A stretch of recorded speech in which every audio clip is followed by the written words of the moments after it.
ரிக்வேதம், யஜுர்வேதம், சாமவேதம், அதர்வண வேதம். இந்த 4 வேதங்கள் அடிப்படையில் தான் மனிதர்கள் வாழ்வியல் அமைந்துள்ளது.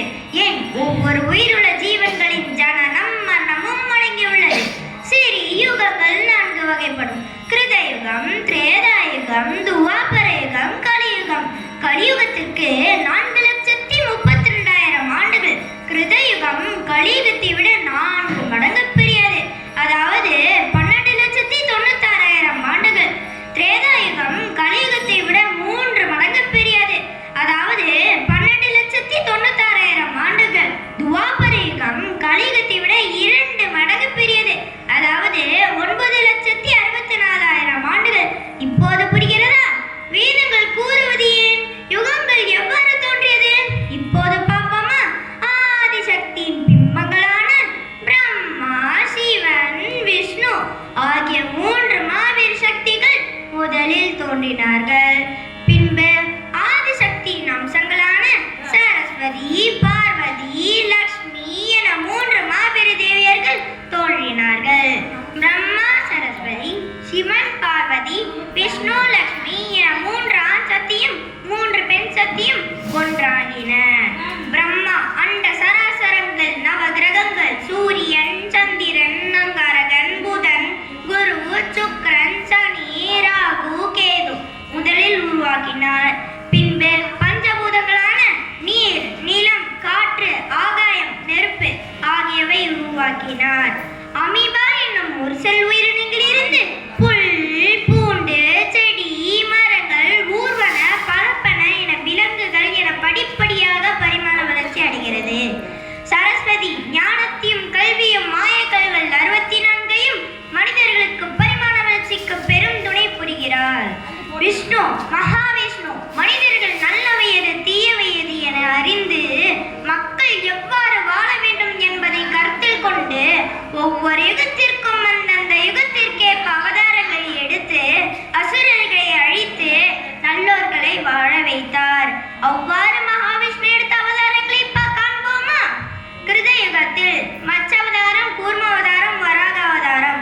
திரேதாயுகத்தில் நரசிம்ம அவதாரம், வாமன அவதாரம், பரசுராம அவதாரம். துவாபரத்தில் ஸ்ரீராம அவதாரம், பலராம அவதாரம், ஸ்ரீகிருஷ்ண அவதாரம். கலியுகத்தில் கல்கி அவதாரம் எடுப்பார் என வேதவியாசர் பாகவதம் என்னும் நூலில் குறிப்பிட்டுள்ளார். வேதத்தில் வாழும் முறையை சூரியன் கொண்டு வருடங்களை 60ஆகவும் குறிப்பிடுகிறார்.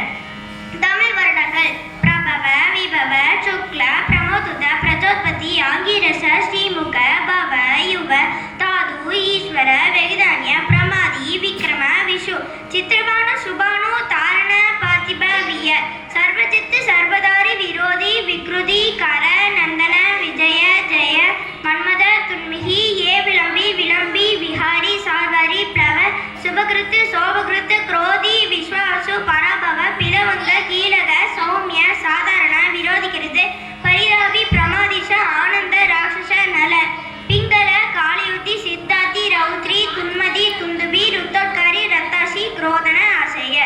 நட்சத்திரங்கள் 27 ஆகவும் அவை நட்சத்திரங்கள் 27: அஸ்வினி, பரணி, கார்த்திகை, ரோகிணி, மிருகசீரிஷம், திருவாதிரை, புனர்பூசம், பூசம், ஆயில்யம், மகம், உத்திரம், அஸ்தம், சித்திரை, சுவாதி, விசாகம், மனுஷம், கேட்டை, மூலம், பூராடம், உத்ராடம், திருவோணம், அவிட்டம், சதயம், பூரட்டாதி, உத்திரட்டாதி, ரேவதி.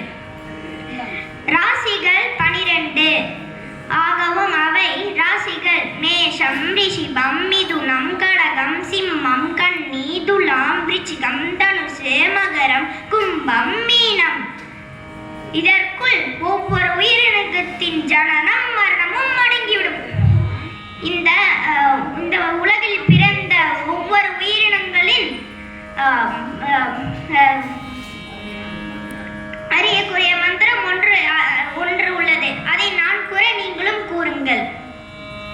ஓம் என்று சொல்லுவோம், ஓம் என்று சொல்லுவோம்.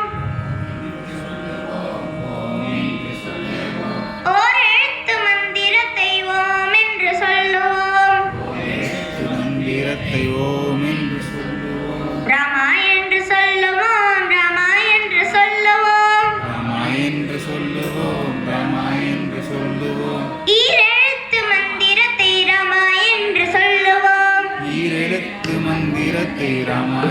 சொல்லு